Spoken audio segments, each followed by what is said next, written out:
Welcome to my presentation. In this presentation, let us try to see some examples related to factoring trinomials which have two variables in them. Let us take an example and then see if we can explain that in a little bit more clear manner. So in this example, let us say we have a squared minus ab minus 12b squared. The two variables we have in this trinomial are a and b. So we will follow the procedure which we talked about in my previous video. Step number 1. We're going to follow the trial and error process to identify two numbers, trial and error process. So the trial would be we want to pick two numbers. And we pick two numbers, we want to see if the sum equals the middle term and if the product equals the last term. So let's write that thing down here. So let's say the two numbers, we want to pick two numbers, the sum of which will equal 1. The middle term, the coefficient of AB is negative 1, right? How about if we pick negative 2 and positive 1? Negative 2 plus 1 is equal to negative 1, and that is what we want as the middle term. But if we were to take the product of the same two numbers, negative 2 times positive 1 is equal to negative 2. But what we want in our given trinomial is negative 12. We have negative 2, so this is no good. So therefore we're going to come back here and then say this is not good. We will try some more, and that is why it is called the trial and error process. If I were to pick another number like negative 4 and positive 3, how about this? Negative 4 plus 3 is negative 1, and that is our middle term. And if I were to pick the same two numbers and take the product of that, negative 4 times positive 3 is equal to negative 12, and that is what we're looking for in terms of the last term. Therefore, this is good.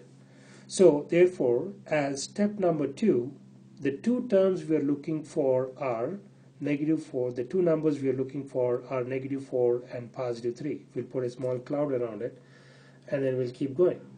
And now, in step number 3, we're going to use these two numbers and expand the middle term. The given expression for us is a squared minus 1ab. I'll just write it. I'll write the 1 there just for convenience sake. If I do not write it, it doesn't matter. But if I write it, it doesn't hurt. A squared minus 1ab minus 12b squared. And now we want to use these two numbers to expand the middle term. So a squared minus, I can write negative 1ab as negative 4ab plus 3ab.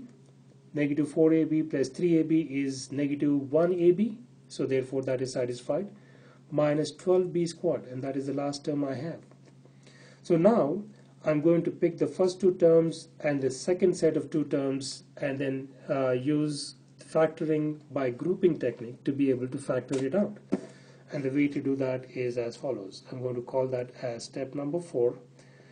Between a squared and negative 4ab, what is common?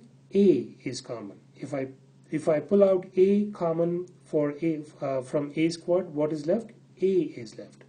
If I pull out a as common from negative 4ab, what is left? Negative 4b, like that. Okay. Then between 3ab and negative 12b squared, what is common? 3b is common. And then what is left inside? If I pull out 3b from 3ab, a is left. And then if I pull out 3b from 12b squared, what is left? 4b is left. Okay. So therefore, a times a minus 4b, 3b times a minus 4b, between these two terms, I should be able to factor it out now. And if I call that as step number 5, a minus 4b is common between these two terms. Let me write that first. Times, in the second set of parentheses, If I pull out a minus 4b as common, what is left? A is left. If I pull out a minus 4b from the second term, what is left? Plus 3b is left. So therefore a minus 4b times a plus 3b, this is b. Sorry, let me clean this thing up. This one is b. 3b. A minus 4b times a plus 3b is the factored form of this given trinomial, which is a squared minus ab minus 12b squared. This is our answer. Therefore, we want to leave it there. And this is how we want to be able to factor trinomials.